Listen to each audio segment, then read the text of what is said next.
नया उत्तर प्रदेश देखने को मिलता होगा। और ये पर्यटन के माध्यम से हम केवल एक स्थल विशेष का, किसी धार्मिक या किसी हेरिटेज या किसी इको टूरिज्म से जुड़े हुए, किसी एडवेंचर टूरिज्म से जुड़े हुए किसी स्थल विशेष का विकास नहीं करा रहे हैं, बल्कि इसके माध्यम से वहाँ के समग्र विकास की, उसके इकोसिस्टम की, वहाँ के एम्प्लॉयमेंट की, एक पूरे सिस्टम को एक गति भी देने का कार्य कर रहे हैं। और यही कारण है कि जब सरकार की नीयत साफ होती है और सरकार की गति में एक तीव्रता होती है, एक स्पीड होती है, तो उसके परिणाम भी उसी रूप में हम सबको देखने को मिलते हैं।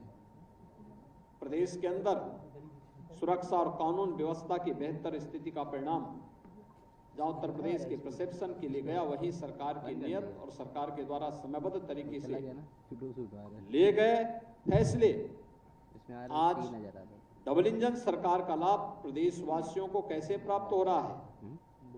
काशी में काशी विश्वनाथ धाम, अयोध्या में अयोध्या धाम, नेमिष में नेमिष तीर्थ फिर से पुनर्जीवित हो गया। विंध्यवासिनी कॉरिडोर एक नए रूप में है।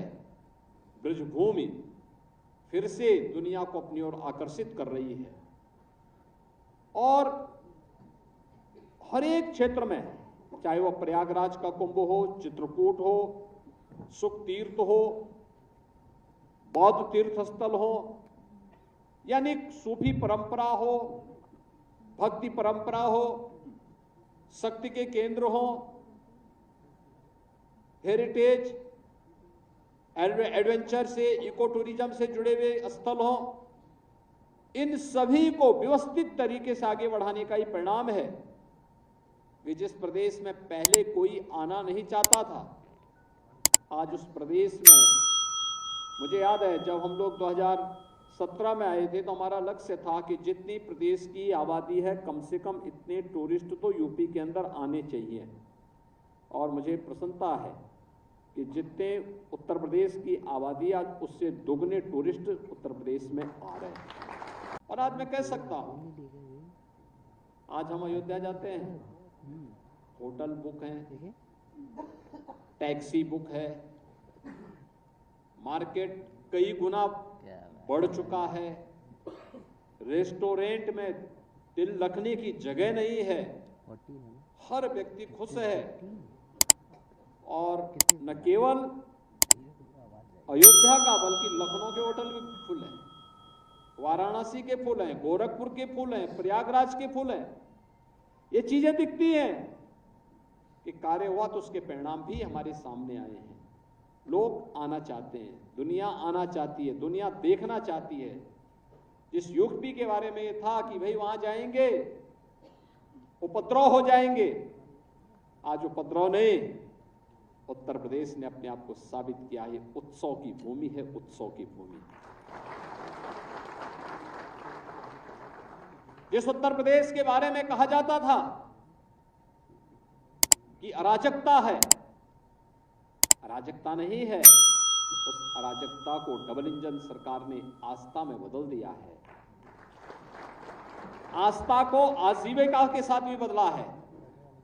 जिस उत्तर प्रदेश को कहा जाता था कि देश के विकास में ब्रेकर है, अब वो ब्रेकर नहीं है। देश के विकास का ब्रेक थ्रू का काम तो देश की इकोनॉमी के लिए कर ही रहा है, लेकिन साथ साथ संस्कृति के साथ साथ समृद्धि का प्रतीक भी बना हुआ है।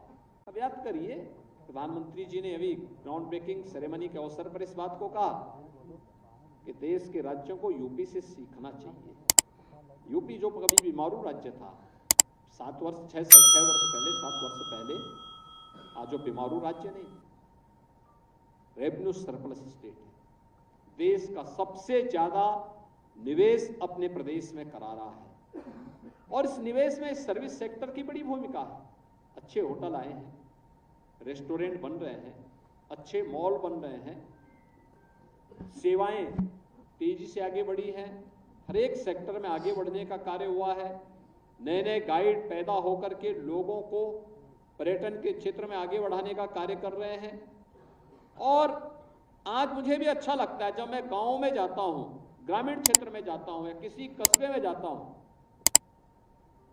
वहां मुझे कोई धर्माचार्य मिलता है, वहां का कोई बुजुर्ग मिलता है, उस क्षेत्र के कोई महानुभाव मिलते हैं, अलग अलग जीवन के अलग अलग क्षेत्र में जिनके पास एक अनुभव है, और जब उनसे चर्चा होने लगती है तो मुझे बोलने लगते हैं कि देखिए हमें एक काम आपका बहुत अच्छा लगा। मैं पूछता हूँ क्या हो गया?